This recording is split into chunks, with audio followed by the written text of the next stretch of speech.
नमस्कार, स्वागत है आप सभी का एजुकेशन मंत्रा में। दोस्तों, मुंबई हाई कोर्ट से एक बड़ी वैकेंसी निकल चुकी है। 5,793 पदों पर आवेदन प्रक्रिया शुरू है। इन डिटेल देखेंगे चीज़ों को। नए शिक्षा सेवा चयन आयोग की सबसे बड़ी चुनौती, और इस चुनौती के चलते धीमी पड़ सकती है भर्ती प्रक्रियाओं की रफ्तार।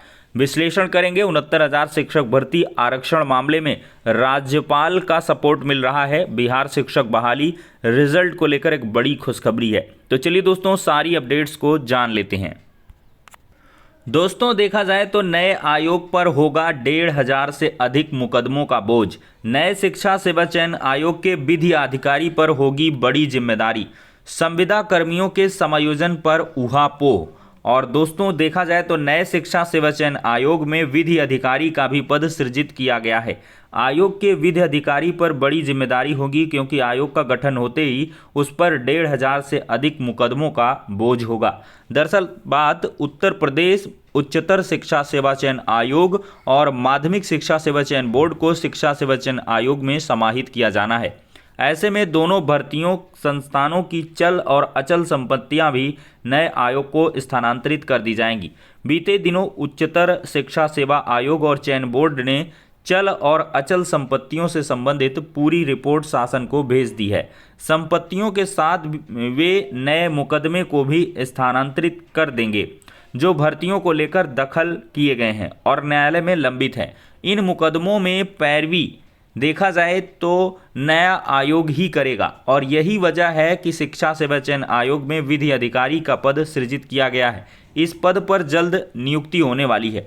वहीं शिक्षा सेवा चयन आयोग के गठन में देरी को लेकर युवा मंच ने राज्यपाल से हस्तक्षेप की अपील की है। युवा मंच के अध्यक्ष अनिल सिंह ने इस संबंध में राज्यपाल को पत्र भी लिखा है। दोस्तों, देर तो होगी, चूंकि एक बड़ा आयोग है विशालकाय, और इसके गठन और एग्जीक्यूशन में अभी आपको थोड़ा वक्त और देखने के लिए मिलेगा, लेकिन छात्रों की सक्रियता यहाँ पर जरूरी है। छात्र लगातार सक्रियता बनाए रखें, मांग करें और अपनी अदद मांग रखें कि जल्द से जल्द नए आयोग का गठन किया जाए। और नए आयोग में गठन में जो बूस्टअप मिला है वो कहीं ना कहीं छात्रों की सक्रियता का ही परिणाम है।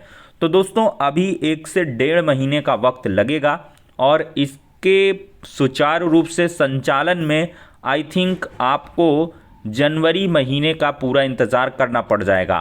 फरवरी में ये आपको कुछ करता हुआ दिखाई पड़ेगा। हम भी चाहते हैं कि जल्द से जल्द नया आयोग गठित हो, क्रियान्वयन शुरू हो और छात्रों को एक बड़ी कह लें कि जो जद्दोजहद है उससे बाहर निकलने का अवसर मिल पाए। और देखा जाए दोस्तों तो टीजीटी, पीजीटी और असिस्टेंट प्रोफेसर भर्तियां, और साथ ही साथ बेसिक शिक्षा विभाग की टीटी परीक्षा और साथ ही साथ सुपर टीटी की परीक्षाएं, इन सब का एक विस्तृत शेड्यूल भी जारी करने की अपेक्षा नए आयोग से होगी। सबसे पहला काम तो यही है कि टीजीटी, पीजीटी, असिस्टेंट प्रोफेसर भर्ती के परीक्षाओं को कंडक्ट कराना, यूपी टेट के परीक्षा को कंडक्ट कराना। फिर इसके बाद नए शिक्षा सेवा चयन आयोग से बेसिक शिक्षा विभाग में एक लंबे अरसे बाद एक नई वैकेंसी को देना। तो देखते हैं दोस्तों किस प्रकार से नया आयोग काम करता है। लेकिन ये ज़रूर है कि इतने सारे मुकदमे हैं और मुकदमों के तले कहीं आयोग की प्रक्रिया जो भर्तियों को करने की है वो काफ़ी ज़्यादा धीमी ना पड़ जाए।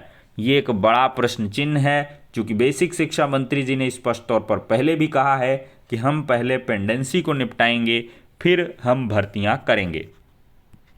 दोस्तों, देख ही सकते हैं 68,500 शिक्षक भर्ती व आरक्षण मामले पर जल्द निर्णय ले सरकार।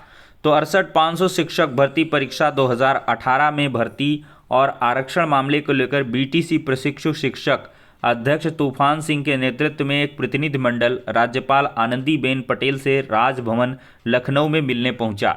इस दौरान प्रतिनिधि मंडल ने राज्यपाल को शिक्षक भर्ती परीक्षा के संबंध में कई महत्वपूर्ण जानकारी दी। बीटीसी प्रशिक्षु शिक्षक संघ की समस्या सुनने के बाद सरकार को जल्द ही 68,500 शिक्षक भर्ती और आरक्षण मामले पर निर्णय लेने को कहा गया है, और युवाओं के हित में देखा जाए तो ये फैसला लिया जाए, युवाओं के हितों का ध्यान रखा जाए, ऐसा आनंदी बेन पटेल जी ने आश्वासन दिया है और सरकार तक इनकी बात को पहुंचाया है। अब देखते हैं कि इसका प्रभाव किस प्रकार से पड़ता है। दोस्तों देखा जाए तो यूपीपीएससी में अब उप सचिव आईटी का भी पद होगा। तो उत्तर प्रदेश लोक सेवा आयोग में आईटी उप सचिव के पद पर प्रतिनियुक्ति दी जाएगी। इसके लिए आयोग ने शनिवार को विस्तृत विज्ञापन जारी कर दिया है। ऑनलाइन आवेदन की प्रक्रिया शुरू हो गई है। आयोग में आईटी उप सचिव का अब तक कोई पद नहीं था। आयोग में इंफॉर्मेशन टेक्नोलॉजी से जुड़े कार्यों को तेजी से बढ़ाया जा रहा है। इसी वजह से आयोग में उप सचिव आईटी का एक पद सृजित किया गया है। आवेदन के लिए ऑनलाइन परीक्षा शुल्क बैंक में जमा करने की अंतिम तिथि 4 जनवरी और ऑनलाइन आवेदन स्वीकार किए जाने की अंतिम तिथि 8 जनवरी निर्धारित है। आवेदन पत्र और उसके निर्धारित प्रारूप पर अनुभव प्रमाण पत्र और अन्य शैक्षिक अभिलेखों की स्वप्रमाणित प्रतियां प्रेषित करने की अंतिम तिथि 15 जनवरी है शाम 5 बजे तक। न्यूनतम 35 और अधिकतम 55 साल के अभ्यर्थी इस पद के लिए आवेदन कर सकते हैं। तो आप लोग ऑफिशियल वेबसाइट upsc.nic.in इस पर जाएं और इस पद के लिए आवेदन करें अगर आप इसकी मिनिमम एलिजिबिलिटी को एक्वायर करते हैं। दोस्तों देखा जाए तो मुंबई उच्च न्यायालय में रोजगार के अवसर हैं। स्टेनोग्राफर, जूनियर क्लर्क, चपरासी के 5,793 पदों पर वैकेंसी निकल चुकी है। आवेदन की अंतिम तिथि 18 दिसंबर 2023 बताई जा रही है। पात्रताएं 7वीं स्नातक और अन्य निर्धारित पात्रताएं होनी चाहिए। और दोस्तों बॉम्बे हाईकोर्ट.nic.in ये इस ऑफिशियल वेबसाइट पर जाएं और फटाफट आवेदन कर लें, क्योंकि 18 दिसंबर तक ही आपके पास मौका है। आज 10 दिसंबर हो चुका है, तो सिर्फ 8 दिन का वक्त है आपके पास।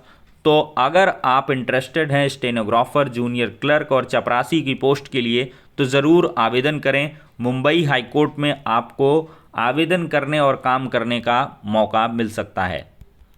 दोस्तों दैनिक भास्कर की रिपोर्ट है पटना से 2023-9-12 आप डेट देख सकते हैं। शिक्षक भर्ती परीक्षा रिजल्ट 15 जनवरी तक संभव, सामूहिक नियुक्ति पत्र देने की तैयारी। तो दोस्तों दूसरे चरण में 1,22,000 शिक्षक भर्ती का रिजल्ट 15 जनवरी तक जारी हो सकता है। 15 दिसंबर को परीक्षा समाप्त हो रही है। बीपीएससी का लक्ष्य है कि 1 से 12वीं तक के विभिन्न कोर्ट के शिक्षकों की भर्ती परीक्षा का रिजल्ट परीक्षा खत्म होने के 1 महीने के अंदर जारी कर दिया जाए। बीपीएससी से प्रथम शिक्षक भर्ती का रिजल्ट जारी होने के बाद जिस तरह गांधी मैदान में 25,000 सफल अभ्यर्थियों को नियुक्ति पत्र सौंप दिया गया था, उसी तरह इस बार भी ऐसी तैयारी है। संभावना है कि 15 को परीक्षा समाप्त होने के 1 सप्ताह के अंदर औपबंधिक उत्तर भी जारी कर दिया जाएगा।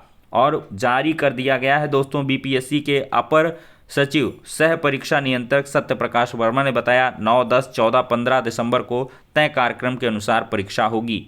दोस्तों सीतामढ़ी में एक केंद्र की परीक्षा रद्द है, अब ये परीक्षा 15 दिसंबर को होगी। और दोस्तों प्रोविजनल आंसर की निकल रही फटाफट, तो मुझे लगता है बहुत जल्द आपको शिक्षक भर्ती में एक पद की दावेदारी के साथ नौकरी करने का अवसर बिहार में नए साल में मिल जाएगा। तो ठीक है दोस्तों, ये हो गई कुछ इंपॉर्टेंट अपडेट्स। वीडियो को लाइक एंड शेयर करें और चैनल पर पहली बार आए हैं, नए हैं तो सब्सक्राइब करके ज़रूर रख लें।